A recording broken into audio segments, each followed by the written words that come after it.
Hello and welcome along. It's Andy, your host on this here podcast. Hello everyone, and it's episode 14. This week, Ricky Kular, freelance videographer, photographer. This episode probably a little bit more relaxed than some of the others that have been previous, mostly because I've known Ricky for donkey's years, and our relationship is just kind of that way. We laugh and joke, and I think some of that comes over in this podcast. So please enjoy me chatting to Ricky Kular. Here we are in Coventry for episode 14 of the Wedding Professionals podcast. Coventry, notable, and I bet you didn't know this, it's the birthplace of St. George. No way, didn't know that. Man. So the voice you heard there, that is one Ricky Kular, freelancer extraordinaire, award-winning video... I don't know. Have you had any awards? No awards. Not my thing, Andy. The worst videographer from Coventry. Freelancer. Welcome to the pod, Rick. Thanks, mate. Thank you for finding the time. We've had some fun organising this because, 1 minute you're off to Turkey and then you're doing this and you're doing that and, oh man, I can't do it this week. So anyway, we finally got you. So thank you very, very No problem. much. Happy to be here, mate. Now, just tell the listeners what you do. I shoot weddings. Now joking. So, yeah, I'm a photographer and cinematographer. Been in the game. This is my 11th year now. So, been going strong. Love what I do, basically. Excellent. Former life, maybe not many people actually kind of know this, but you were a teacher. Yes, mate. So I started photography 11 years ago when my uncle had a studio in Leamington and he needed help, basically. So I was like, no problem. I'll give you a hand. And I learned a lot of the technical side of photography more than video. And then kind of went on. People kept coming in asking for weddings. He was like, nope, don't want to do it. I was like, you know what, I'll do it. Ended up doing my first wedding for £150. And then kind of enjoyed it. And then from there, kind of went travelling and thought, I was enjoying a bit of photography. It wasn't really a big thing to me, just sort of on the side. And then I ended up going back and training for 3 years to be a teacher, thinking that would be my career. But kind of parallel at the same time, I had my first photography business, which did well, and I got me through uni, and then it got to the point where I got married at 30. I had graduated, got my first teaching job, and I was 6 years in the game of shooting. And so for 6 years, I don't know how I did it, but I did teaching year 2, Monday to Friday, and then obviously working like a madman on the weekend. I pretty much did probably 9 months a year, 7 days a week, I did for 6 years straight, which at the time, me being me, I thought I was just working hard and just getting my head down, but unfortunately it kind of took a toll on my health. And I always remember this. So obviously family time is really important to me. We ended up going on holiday. My little one was just born, and my wife was really looking forward to this holiday. We're in Mallorca, and basically I just kind of collapsed, man. Like literally couldn't move my legs, just couldn't walk properly, just couldn't really move. Quite scary actually. And then on reflection, I kind of just realised that I was basically exhausted. Yeah. And some changes had to be made. And basically, I kind of made the decision to leave teaching, which wasn't easy. It's obviously scary, even a full-time career, which I was, doing quite well at. But I basically made the jump, and I haven't looked back since. It's a huge thing to walk away from a guaranteed, Monday to Friday, 9 to 5. Well, actually, teaching isn't a 9 to 5, is it? I think that's the worst thing. You think you can work a 9 to 5 or whatever and still shoot on the weekends, but sometimes in 2 days, on the Saturday and Sunday, we're clocking up 32 hours in 2 days. Yeah. You're working 50 hours as a teacher. You ain't even talked about juggles, minors, pre-events. You're easily doing 100 hours a week, which isn't healthy for 9 months a year. But still, stepping off the cliff and walking away from a guaranteed wage to relying on your own nous, if you like, just to get yourself work and everything, I think a massive... I mean, I took the same step myself. I was very lucky I had the support of my wife and everything. She gets another shout. Go on, Mrs. Jibbs. So, Mrs. Jibbs. So what were your feelings walking away from school on that last day? Oh, mate, I'm not going to lie to you, man. I remember doing a Christmas do with all the Midlands photographers. Like, lads, I'm going to leave teaching. And that was the Christmas before COVID, right? And I built myself up. I was like, I'm just going to do it now. I'm just going to do it. And to be fair, my wife, she's the one that basically not forced me, but pushed me to because she knew what I could achieve. So she's always been like, go for it.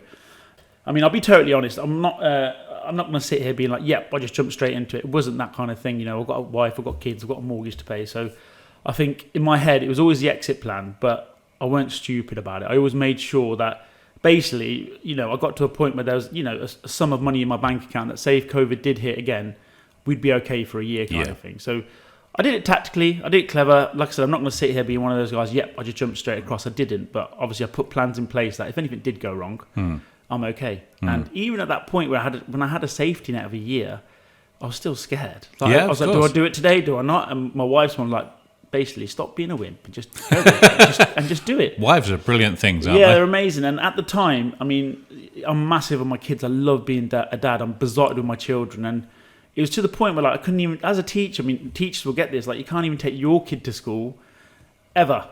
Like obviously when they have school holidays, you have your school holidays. To me, that was a big thing. So my wife said, she's like, look, you always want to take your daughter to school and this is what it's going to take. So just do it. So I just walked in.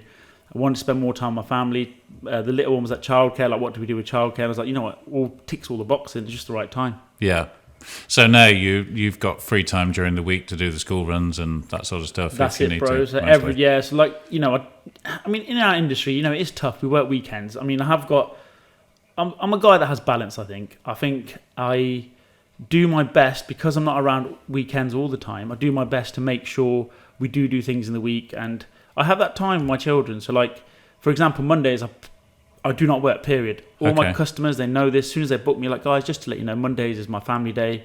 And yeah, my little one doesn't go to nursery or anything on that day. So yeah, we always do something nice on Monday. Monday to me is like a Saturday. I think that's good, actually, just to take one day out and just go, nope, I'm not doing it. It doesn't matter what's going on. I'm not working that day. 100%, mate. And even like, I'll be honest, if a bank holiday comes, I might do a little bit of work. But yeah, I'm absolutely, someone could offer me an X amount of £1,000 wedding. I'm like, no, sorry, I'm not interested. Yeah, good man.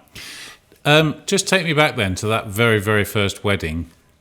How many years ago? 12 years ago? 13 years Probably ago? 11 and a half now. 11 and a half, yeah. So how did you... what were you doing? Photography? I was doing photography at the time. Okay. I only got into film probably around that same sort of time. Film was a different story. But yeah, photography is me and my mate. We both worked in the studio. And it was like another friend had come in. He's like, mate, please shoot my wedding. Like, you know, we're struggling to find someone XYZ. It's like, I've never done a wedding before. Struggling to find someone cheap. Basically, yeah. And I ended up going to this absolutely stunning place in Oxfordshire. It was a beautiful, I can't remember the name now, but it was a beautiful like manor house. And I was like, look, I'll do your wedding, but I need a lens because I didn't even have a lens at the time. Right. So he gave me like £220 to buy a Canon 18 to 55 lens or whatever. Yeah. And I managed to shoot the wedding. Yeah. So yeah, that was it, man. We just did it. It was like, actually, this is all right, and you learn a lot along the way. Yeah, of course. Have you still got the imagery from that wedding? Probably, yeah. And if you look back at it now, how do you? Yeah, I mean, I haven't done it, but you know what, I'm going to do that today. But I often do look back. You know, even on Instagram, you look back 5 years ago, stuff that you posted then. It's like, what, like things change, especially in our industry. You know, technology changes, knowledge changes. Like I'm big on investing in myself, so I always try my best to go on workshops and learn things, and you know, it all comes together to the point where at the time you're creating something that you're really, really proud of. So that's what matters, really. I think at the time you're in the place where you're supposed to be to the best of your ability at that time. Yeah. And you know, you can, you know, hopefully you only get better and better and better. And so starting out as a freelancer, then working for other people mostly, or for yourself? Yeah. So I mean, I always, to be fair, Ricky Kular Photography is my third company, you know, actually. My first one was with my mate that we shot that first wedding. Okay. And obviously we just kind of, you know, he went into like sort of corporate stuff. What was that called? It was called Kuder, Kuder. I remember the logo actually. It was a nice logo, but yeah. Okay. We just probably did 2 weddings a year, 3 combination weddings a year. of 2 names here. Yeah, it was his surname, my surname joined together. Okay. We had good times though. I learned a lot. I think in business, all my lessons have been given to me to get me to where I am now, basically. So that was my first sort of business, and then I was probably freelancing more, probably like I said, doing 2-3 weddings on my own, probably freelancing quite a lot at that time. But that's where I think film came into it, because I think there's more photographers around then and less film people, and I kind of learned a bit of film, so I got more film work at that time. Okay. And equipment was different back then, obviously, man. We were shooting on those glide cams and sliders and all that stuff, right? And then yes, I was freelancing a lot for a lot of people, which was what I've learned now, which was bad for my business growth, because obviously if you're shooting for everyone else all the time every weekend, you know, you're not free to shoot at the weddings. And my philosophy at that time was, if I'm shooting for Jibs TV, for example, like I'm not going to take another wedding on, even if I get a sort of an inquiry for that date. I was quite loyal in that sense that if people book me, they book me. And unfortunately, my diary got booked up so much with the freelance that I didn't really have much space to do my own. So how do you go about putting yourself out there as a freelancer? Because from nothing, how do you find people that want to book you? So for freelance, I think, I'll be totally honest, I think it's all down to reputation. Okay. I think me and Amma always talk about this. We always used to say, like, you know, you got three things. You got like work ethic, equipment, and sort of, what was the other thing? Work ethic, equipment. Oh, there's another one I've totally forgot. It's gone out of my mind. But basically, we used to rank them. It's like someone could have the most expensive, amazing cameras in the world, and you think, yeah, they're a great freelancer, but they're the first one to, like, an armed garage just happened, they're just sat on their phone, like watching their phone kind of thing. Whereas, reliability, I think, was the other one. So reliability was the other one. And me and him always agreed, it'd always be like work ethic first, reliability, then the equipment comes last. Okay. Like, it's all about your ethics and how you know, whenever I freelance, and it's always been, and you know, I freelance for the best companies in the country, and it's always been my ethics. If I'm shooting for you, I treat that as if it's my own job, and I'll give 1,000,000%, and I'll go all out. I'll treat your customers like they're my customers. To an extent, obviously, I wouldn't want to step on your toes. Obviously, that's your customer, but you know, I'd make them feel comfortable. Sure. And I think people see that, and then, you know, and ultimately they'll probably see the work you produce, and it just kind of snowballs. It always just snowballs. But again, just getting back, so you've shot this first wedding. You and your mate, you've probably done 2 or 3 others. Are you making contacts along the way that you later want to utilise and shoot for? Yeah, definitely. I think we did, as you know, shooting, obviously if we were doing photography, there'd be other film guys at the wedding, you'd connect with them. But I think the biggest thing was, from that one wedding I did, for example, I would have created something that I would have posted online, for example. Yeah. And then people realise, oh, Rick's actually shooting weddings now. People see that work, they might like it and think, actually, you know, this is quite nice. Get in touch. We need a shooter. Are you available? And that's how it kind of, you know. So the social media aspect of it plays a huge part. Absolutely massive. I think back then it didn't. I remember like struggling to get leads because social media wasn't really the forefront of business back then. I mean, come on, you're talking 11, 12 years ago. It was a kind of networking. You go to weddings, you meet other people, you know, that sort of viable, working with other industry professionals. Whereas now it's a total different ballgame. I think, you know, social media has such a big place in the whole of the wedding industry, not in photo and video. You know, it's basically a showcase of what everyone does in one place, really. And, you know, I mean, I think it's dangerous in some aspects because people can look at things and not get misled, but you don't believe everything you see on social media, you know, sometimes, because on social media you can see how good someone's work is, but you can't see how reliable they are, for example. Yeah, true. So it's important to do your homework. But yeah, social media is absolutely massive in our industry. Well, you're quite big in this, aren't you? Because you're sort of peering into the camera. Going, what's up, guys? I'm here today at so-and-so, shooting for so-and-so. I think what happened, like, I'll be honest, like I said, even though it's my 11th year, I think the last probably 4 years, I did okay, right? A few weddings, probably go back 4 years ago to my second brand, which was called Cinica, which was supposed to be like cinema, but with a K for, like, obviously Kular, but yeah. But I basically... that's what it meant. What it was, yeah. Oh, right, okay. But what happened was completely passed me by, that after reference. Sort of research, people couldn't say the name. They're like, oh, is this... Yeah. Signy? And I was like, well, something's not right here. And at the time I was teaching and obviously being a dad and being a husband and didn't really have time. Then when lockdown happened, obviously that's probably, 7 years ago? Well, no, sorry, 7 years into my career. I've learned so much. I learned so much about branding and I kind of knew where I wanted to go. And I think Nick was the one that actually said it to me. Life-changing comment. He goes, like, I was struggling, man. Like, I was working so much. And he said, Rick, come on. He was like, you're doing 50% teaching, 50% shooting, right? He's like, are you doing all right? I was like, yeah, you know, I'm doing pretty decent. And he's like, well, imagine if you did 100% film. Imagine what you could do then. And I was like, whoa, that's so true. Who said this Nick, to you? You know, from USR. Okay, DJ. yeah. We were having a conversation after the gig. Yeah. Hi, Nick. You know. Shout out to Niku. He basically said something along those lines to me. It's always stuck in my mind. And then as soon as I left teaching, I wasn't a man in the business. I became a man on the business. And I really sort of used my set of skills to basically build the business. I weren't constantly just shooting, editing. Yeah. It's more about, okay, where can I take this brand and where are we going to go with it? And, you know, of all the things I've learned, I have a very close circle of industry friends. So shout out to all of them. But basically, I've just amalgamated everything that I knew, and I was doing the last few years we've been doing really, really well, touch wood, and I think a lot of that has because I made that decision to be like, my USP is basically my personality. Yeah. I'm a bit of a out there kind of guy, like confidence, and I thought my wife was like, well, show it. Like, you need to show that. And my in-laws, and they're quite big on social media, so they kind of had a good chat with me, and I was like, let's just try it, see what happens, you know. Yeah. And I was talking to Jazz Johal actually a few weeks ago, and he was saying, I see your stuff, and I was like, yeah, do you know, I just post more about me and my personality and what I'm into and what the customer's buying into as me as a person, as opposed to here's some nice pictures or here's a nice video. Sure.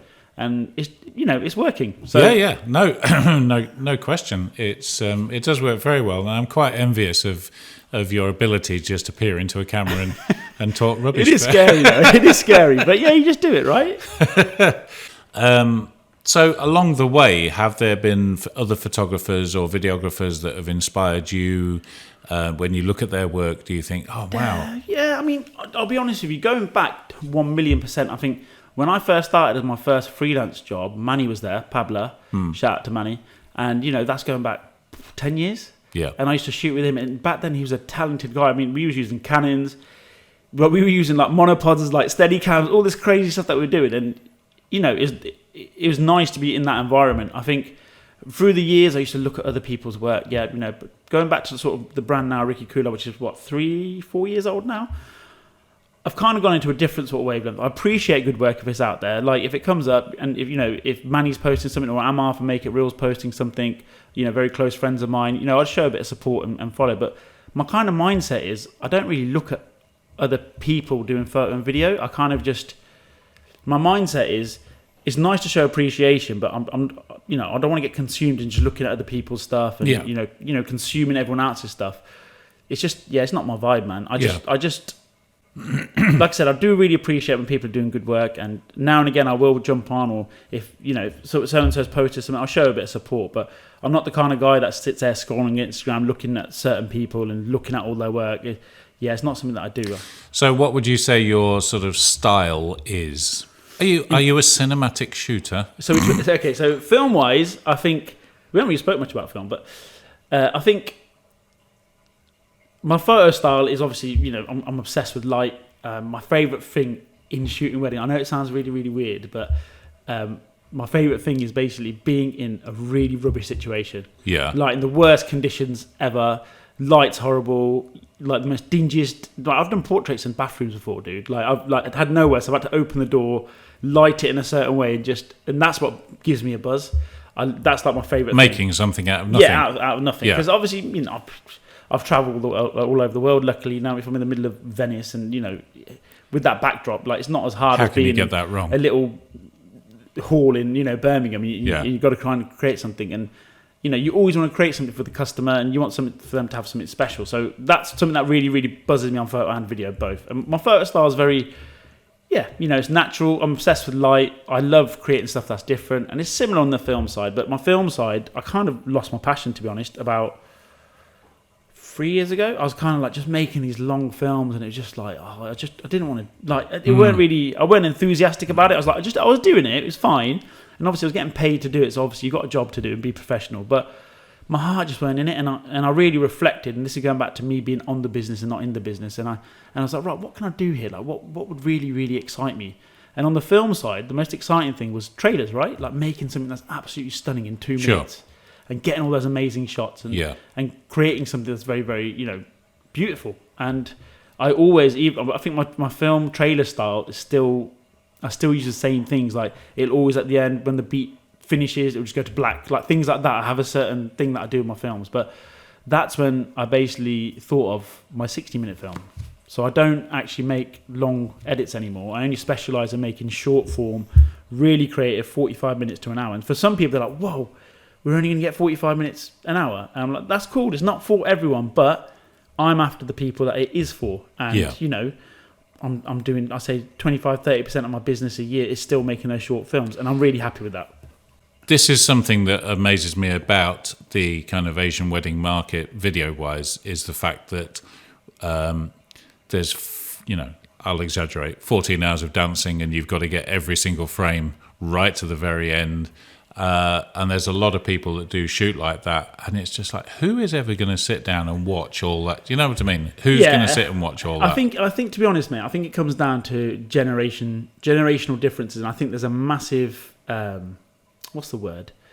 I think the different generations, especially in Asian culture, they have different expectations of film. Okay. Like, you know, like when they got married, they had a 10-hour film on 5 VHSs, etc. Yeah. And then cinematography came out, and we're trying to create something that's, you know, nice and cinematic. And look, don't get me wrong, there's people that do an amazing job. Like Amar, for example, is amazing what he does in terms of making a long-form edit, but still make it quite creative. But at the same time, for me, like I said, I'm not putting anyone down, but for me, my heart went in it. Like I said, for some people, that's absolutely great. And I still turn around to people on a daily basis and I'd be like, well, this is my film product. And they're like, well, you know, my mum and dad might not be happy with that. That's absolutely fine.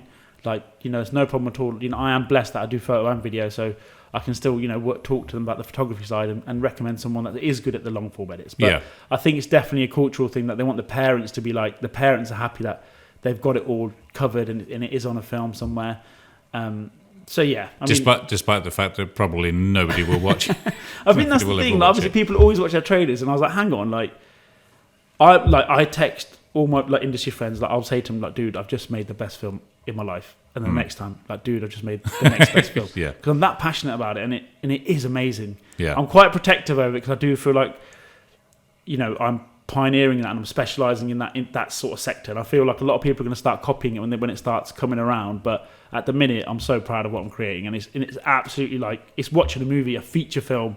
Yeah, that you don't have to press fast forward, you don't have to rewind it, and it's because there are no dull moments. Yeah, and it's just pure. It's like watching a full-on movie. I use proper like movie music when I don't use you know traditional songs. And the way you've pieced it together, it took a long time for me to figure it out. In fact, I swear, about 8 years ago, I had a conversation with you like, I've got this idea. I know you probably ain't going to remember. I was like, I've got this idea, but you know, the dance floor. How am I going to get over the dance floor? I can't get my head around it. And then, after deep reflection, I was like, actually, I've got an idea here, and it worked. Yeah, can't disagree with that. So, talk to me about advice that you would have for couples. So, I think generally across the whole wedding industry, you know, everyone is amazing at what they do. I've said that before already in this podcast. That, you know, there's so many talented individuals out there, no matter what sector they're in, whether it's makeup, decor, photography, DJing, whatever it might be. I know I missed loads there, but I'm just talking. Well, that's kind of the point of the pod, really, is to showcase all these, you know, amazing individuals. And like, you know, they are all amazing at what they do. But I mean, everyone has a budget, right? Everyone literally, you know, has their own budget, which is absolutely fine. And there's, you know, there's people out there that we hopefully would fit into your budget. But I think the most important thing, definitely 1 billion % that I would say to couples planning their wedding is just do your research in terms of, like, you know, Instagram's great for showcasing stuff, but I think testimonials or word of mouth for someone that's actually been through that experience and used those suppliers, if they turn around and said, yep, you know what, they were absolutely brilliant, then that's worth £1 million, because you might then see someone on Instagram that you've never had any connection with, you just see what's going on socials, and you think, yeah, they're brilliant as well, but they're £1,000 cheaper than the other guy. Okay, fair enough. If the other guy's not in your budget, then fair enough, you've got to do what you got to do. But if they are within your budget, that recommendation is honestly priceless. Do you think that £1,000 cheaper is reflective of a level of talent or a lack of confidence in their own product, or what would account for that disparity? It's a very, very good question, to be fair, dude. I think, me personally speaking, you know, I think it comes down to the individuals, and especially, you know, I've been through the charging £200 to a wedding to charging what I do now. So I'm only speaking from my perspective, but I think £8,000 for a wedding is ludicrous, man. He doesn't know my price. I'm just saying it out there. But I think it comes down to what the person values as their time. Like, you might get, you know, younger teams out there that are doing what they do, which is fab. Like, we were all there one day, and they might be charging, you know, less because that's all they're hungry for and that's what they're doing. But I think the more experience we get is we value our time, right? Yeah. Like, I'll be honest with you. Like, if someone said to me, "Oh, you're free that weekend," I'll just do it £1,000 cheap. But I could probably still earn a fair amount of money that weekend. But to me, I'm like, I value my time. That's time I could spend with my kids, and you can't put money in, like it's not. We're back to that, really, aren't we? And you're back to like, you know, it's not just taking photos. It's what training have you been on? What equipment have you used over the years? What mistakes have you made? What feedback have you had from parents saying, "Oh, actually, you know, I would have liked you to have done it this way." And you put that all together to become where you are now. And it's the same with DJs. You know, they might have been through like certain experiences, had feedback, they've grown, they've been on training, they use different equipment. Same as makeup artists. You know, they've been on certain workshops and learnt their skill set. Have certain, you know, makeup that they use that might be more expensive, and if they charge that price because they value that time, then fantastic. Now, I do think there is an issue where there's people that go the other way and they're £1,000 or the same level, for example, in terms of, you know, they might not have the experience, they might not have the. I'll tell you where it works. Freelance. Let me tell you something about freelance. Okay, so when I started out, sorry, that's the wrong thing to say. I'll say I was charging X amount of money. I'm not going to tell what people I used to charge for freelancing because I don't want to tell people. But what would happen was the standard rate was probably £10 an hour cheaper, right? And just because I was charging what I thought I was valued at, and I say, for example, I had 25,000 worth of equipment, 8 years experience, decent. There's people that had one camera with like £1,000 worth of experience, 1 year experience, 1,000 worth of equipment, and then they think, well, Rick's charging that, so I'm just going to charge the same.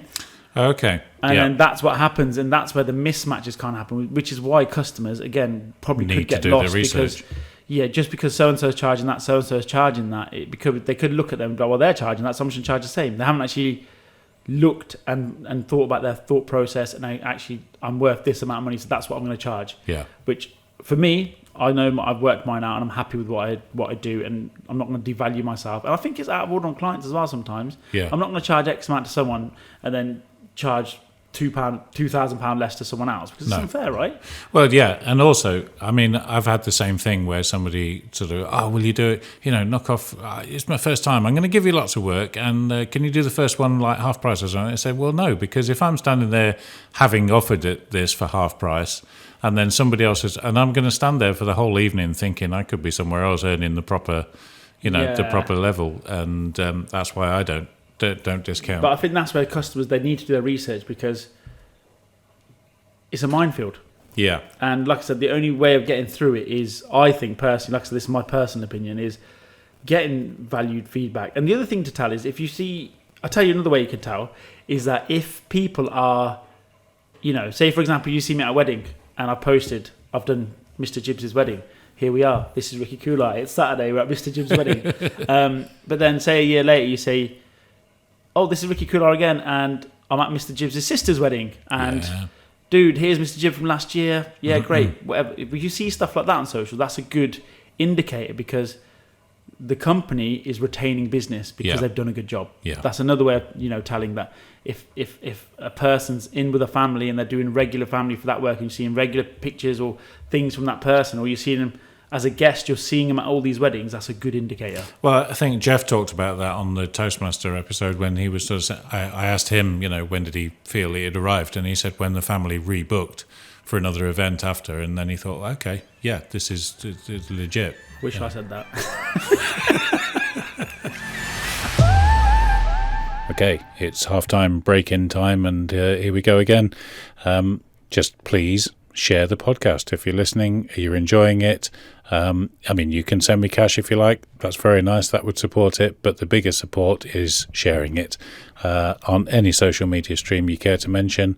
The pod is available on all major platforms. So please share it out there, rate it, do whatever you can just to support it. And let's just keep getting the word out and showcasing some of the fabulous people that work in our business.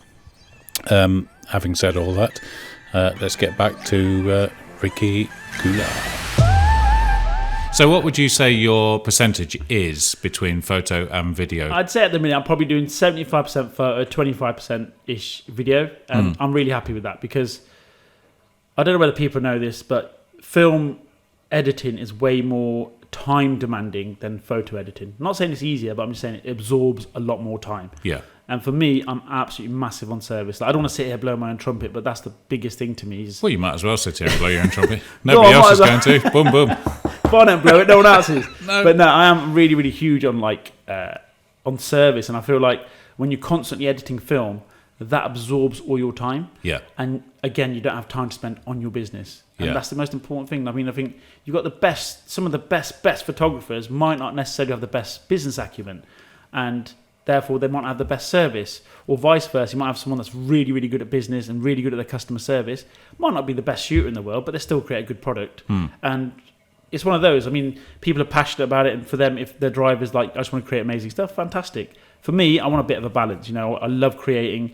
I love going into, you know, different couples, different environments, and doing what I do. And a lot of it is my mind, to be honest. The way I would go in and, you know, the Budlar's happening, for example, I'd be like, I wouldn't even really care about the Budlar. I'll get a shot, but my first impression would be like, where's mum?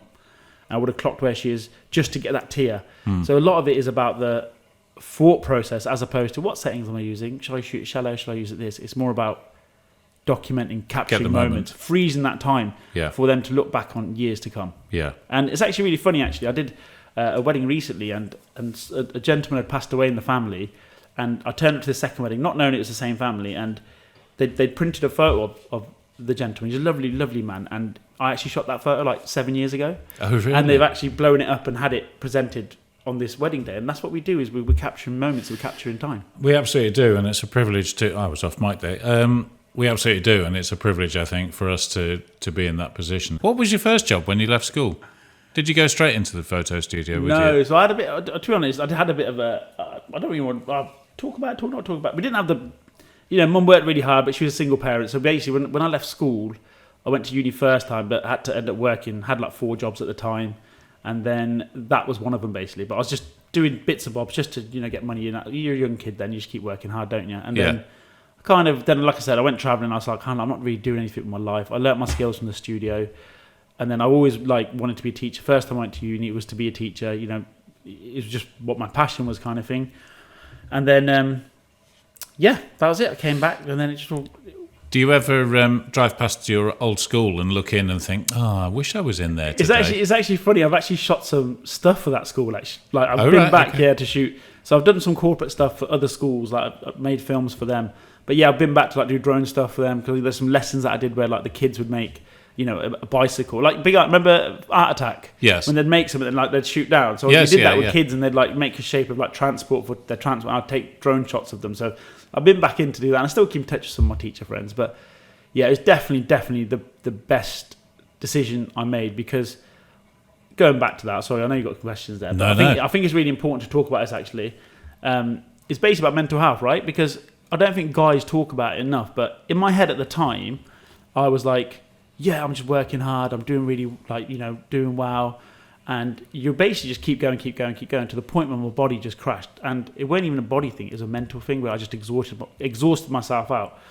And yeah, I'm just going to openly talk about this, yeah, why not? And basically, I went on holiday again, the same thing happened. I was like, right, there's no way in this world I can go on holiday and keep worrying about I'm going to get ill.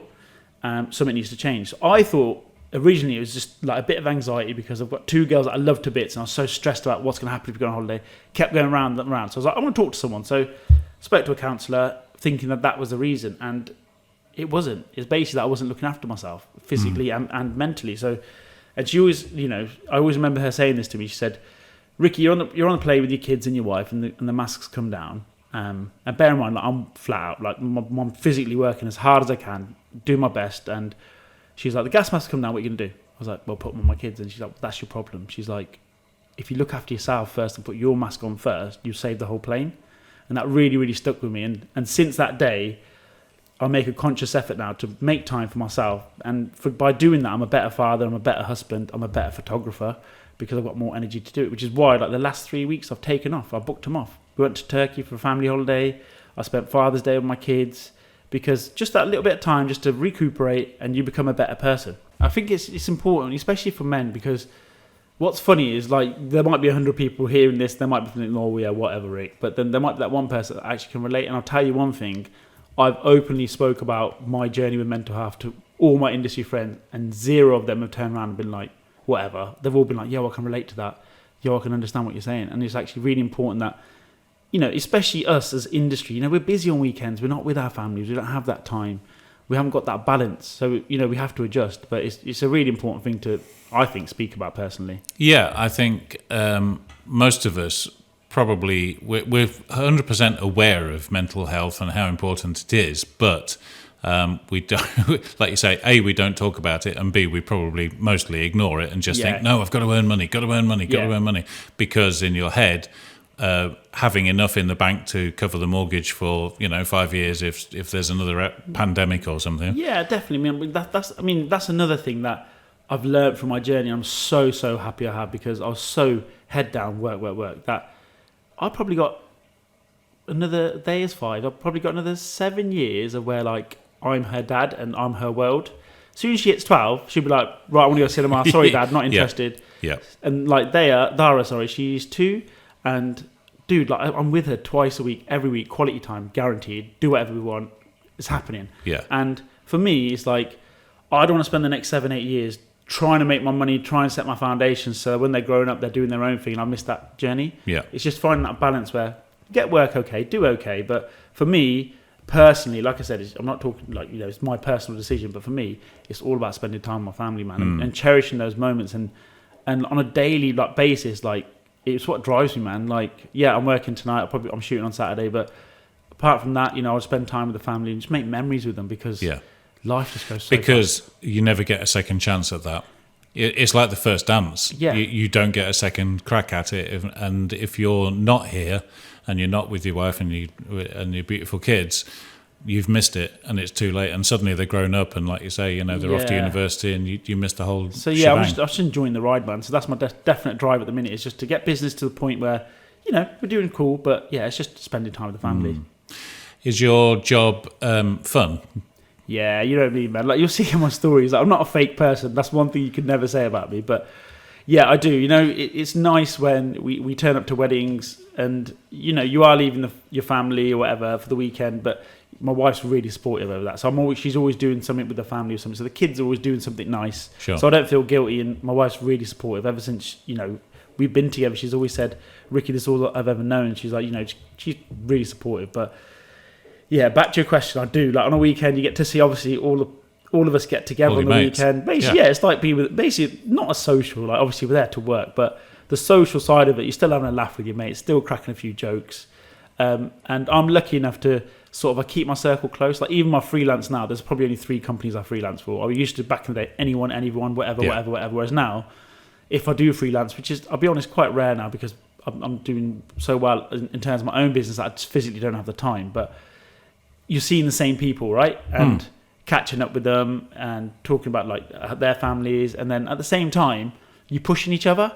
Like, there's loads of shooters that I've been with. Not that I'm competitive, but we'll be doing a couple shoot, and I'll be like, right, in my head, I've got that light there, that backdrop there, that. Okay, cool, I've got my shot sorted. Some guys will have a chat, and then it will get like, not competitive, but it's nice. Like, one of my industry friends might show me, a shot that they've done. Like, okay, that's nice. I shot it this way, same pose, same lighting, same everything. Nice, we've created something like beautiful there, right? Yeah. And different. Yeah. And and obviously, like, the social side, like, I'm always having a crack with the family. Always. It's a really funny story, actually. I never used to speak a word of Punjabi until I got married.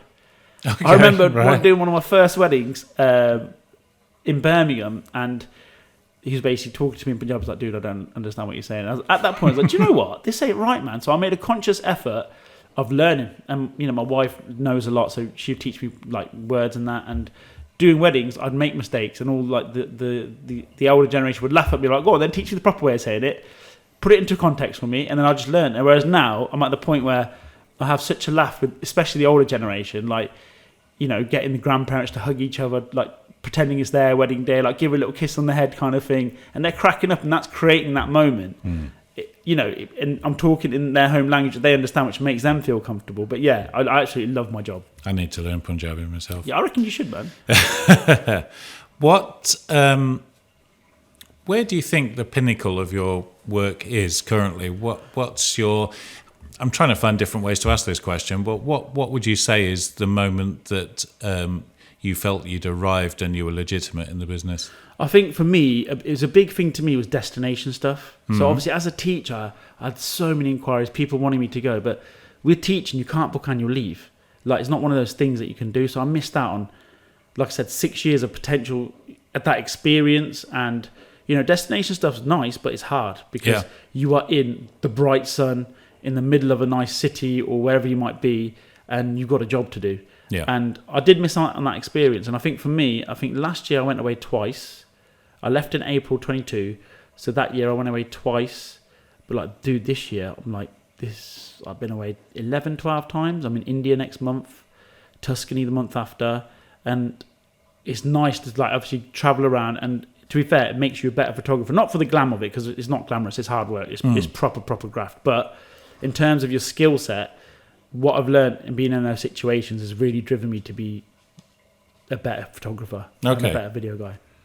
Yeah, destinations are a great thing to do. And I always kind of, when you're abroad somewhere, and I just always stop for a moment and think, do you know what? Somebody else has paid for me to come to this place and be here and shoot this wedding. And it's just like, what a privilege. I mean, the Bahamas, I went to the Bahamas with Sal. And it's just like there for 10 days and you just think, wow. Yeah, amazing. It's like you say, very hard work and not a free holiday, but you get to see the world and it's great.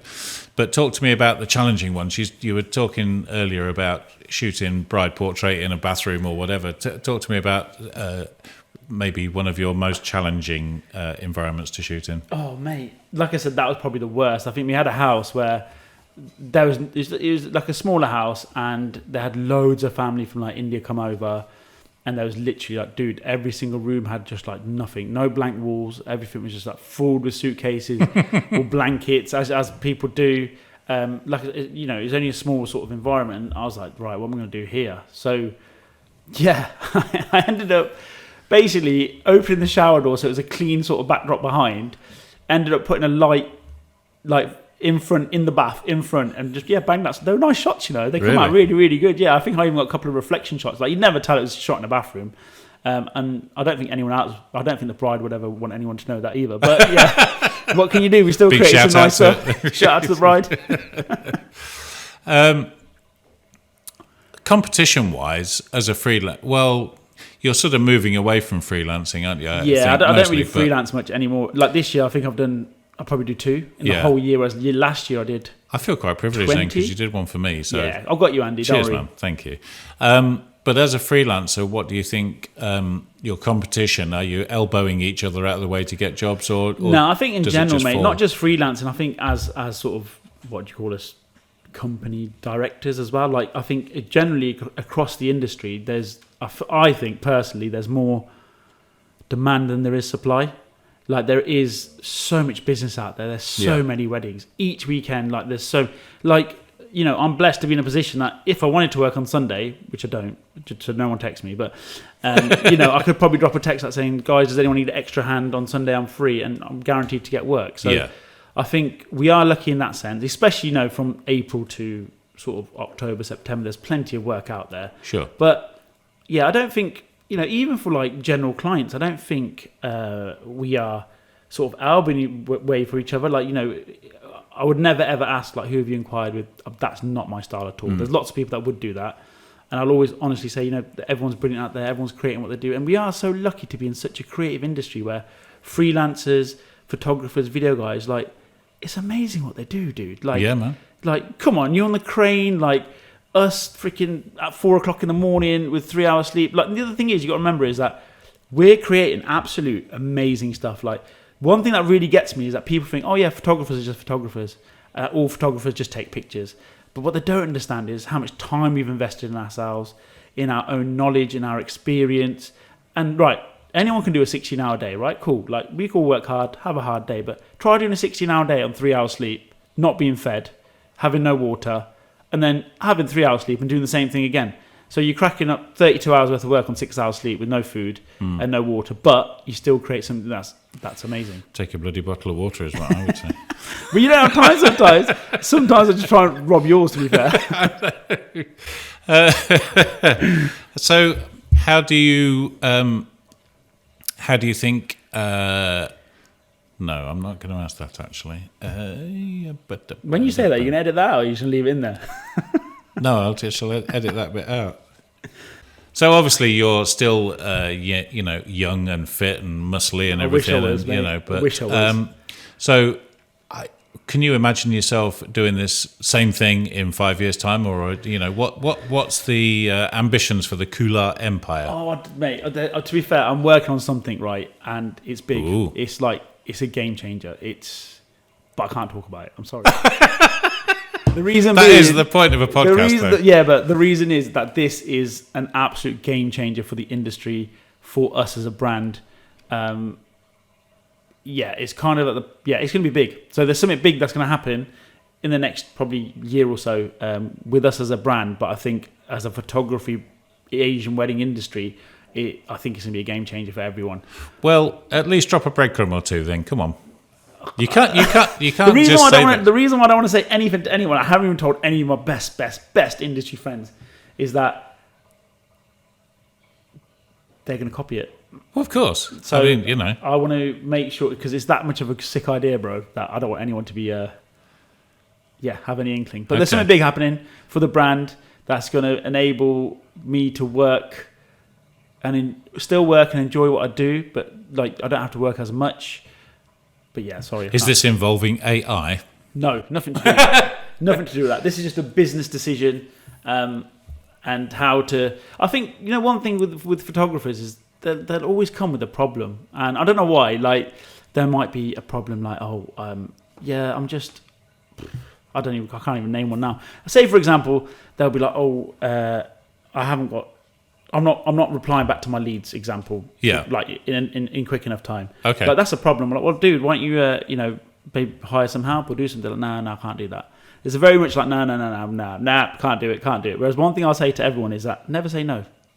In our business, never say no. Just look at a situation, look at a problem, and be like, okay, that's the problem. How can we solve this problem? And that's been my mindset since I started this business, and I've learned a lot about myself in terms of I always used to be that guy that said, nah, I ain't doing that. Nah, I can't do that. Nah, I'm not interested, not doing that. But actually, when you reflect and think, actually, here's a problem in this business. What ideas have we got to get over this?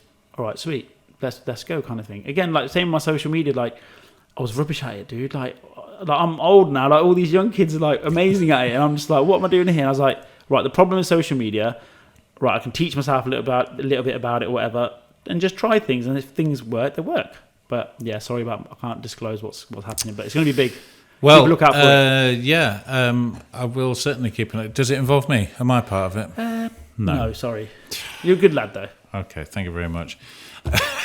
Lad, 63. He's big, he's great, he's Ricky Kular's mate, Andy Lockwood. So, you know what the final question is on the podcast? I do know this. Give me a second. What? You see, again, this is when we find out who listens and who doesn't. I do know this because... No, that's it. I'm not even asking it now. I do know it. Isn't it something about what's next for... No, you've asked that question. I know you're going to ask me. I'm like, yeah, I knew that. Okay, so assuming I could magically... what other job would you do in the industry? Boom. I told you I listen. So what would you do? I would 1,000,000%, 1,000,000 billion% be a DJ. Everybody wants to be a DJ. Yeah, man. Like, I used to be a DJ like back when I was younger, when I was working those 4 jobs. That was one of my jobs. And I don't know, man. Like, to be fair, it's funny because first thing I'll ask my couples when they inquire is, oh, who's the DJ? Because I know if it's so and so and so and so and so and so, it's going to be a party, right? And again, it comes to like people's perception that a DJ is just a DJ. No, they are not. No, they are talented individuals that are amazing at what they do. Same as all the people in the industry. People have to get off that platform where, oh, there's this DJ that charges X, and there's this DJ that charges X. I'm just going to go with that DJ. But why? Like, have you done any research on that DJ? Have you had any testimonials of how well they've done? Have you ever been in their presence? Like, but yeah, 1,000,000% be DJ because I feel like they create the party, man. Like, they take the whole crowd through a journey, and if they're great. Jazz Johal actually said this to me, that the DJ and the photographers and the video guys, we're kind of joined because if the DJ is raving, the video's going to be sick and the pictures are going to be sick. Sure. If the party's a bit quiet, it's like, well, what have we got to shoot? We haven't really got anything to shoot. We have to end up, doing other stuff. So, but yeah, they're amazing individuals. I think I think a big thing though is that I'm rubbish at though is mic skills. I'd never be able to talk on the mic, but that's what. Well, makes... you've just spent 40 minutes talking on mic. mic. You've not done in front okay. of like 600 people. Imagine me like, yo, hey, this is everyone rave, everyone say, oh yeah, I couldn't do that. No, it's fine. I've just been told. I've just been told that the bride and groom are about ready to make their entrance. If you just kindly take to your seats. I've just been told. I think it's because when I used to be a DJ, when I used to talk on the mic, everyone used to just rip me. Everyone used to just take the mick out of me the whole weekend. So I was like, yeah, but I would be a DJ because, like I said, I think it's a really fun thing to do. It's hard work. I see these boys. They're tired. Like you really think they turn up at 1, 2 o'clock in the afternoon. They don't. They're up from like 4, 5, loading vans, unloading, setting stuff up. But yeah, they're super talented. Who's your favourite? Oh, dude, you can't ask me that question. I can. I just did. No, I don't think I can answer that. Can I just name at least 3 or 4 or 5? Okay, give me your top 3 DJs. I can't put them in order though. Okay. Not in order. So no, this not is a disclaimer. I'm not putting. Dude, I've got so many friends. I don't feel. All right, this is. How I said I wasn't going to throw you under the bus. Yeah, I feel like you're throwing me under the bus. But listen, I love all my DJ friends. As a disclaimer, you're all amazing at what you do. I'm just going on my parties that I've had, but I definitely would have to say Jazz Johal. Yeah. Niku. Yeah. Jag Climax. Can't believe you left out Harv Kudos. Oh, this is what I mean. You're putting me in a difficult situation. I'm probably closer to Harv than I'm Jazz Johal, but yeah, sorry Harv. You're there as well, bro. I think I'm doing it. I'm with Harv this weekend. Yeah, he's a good and it's going to be a great catch up. It's been ages since I've seen him. Yeah, sorry, all the other DJs. I love you all. You're all amazing. Just Andy put me on the spot and shot me. Gutted. Listen, man, thank you very, very much for taking the time. It's been an absolute pleasure. And I've got to say, actually, 1 cup of tea. I don't know. The hospitality services that are offered to the podcaster here. Sorry, I even rang you saying, do you want eggs and toast, mate? Yeah, you did, actually. Okay, leave that out. Cut that bit out. Okay, so, yeah, man, thank you. It's been an absolute pleasure. And I look forward to seeing you on another job somewhere soon. No, it's been an absolute pleasure, bro. Thank you for getting me involved. Cheers. Bye. So there we go. Thanks for listening. Hope you enjoyed that. It was a nice, relaxed chat with Ricky. Probably one of my best friends in the business. Known him for years. And is always good fun to be with. Again, just coming back to it, if you're enjoying it, if you're liking what you're listening to, then please share it out on any form of social media you care to do. Hashtag it, Wedding Professionals Podcast, TWPP, whatever. Just do what you can, please, to help us out with this. Thanks very much, and I'll see you on the next episode of the Wedding Professionals Podcast. Bye, y'all.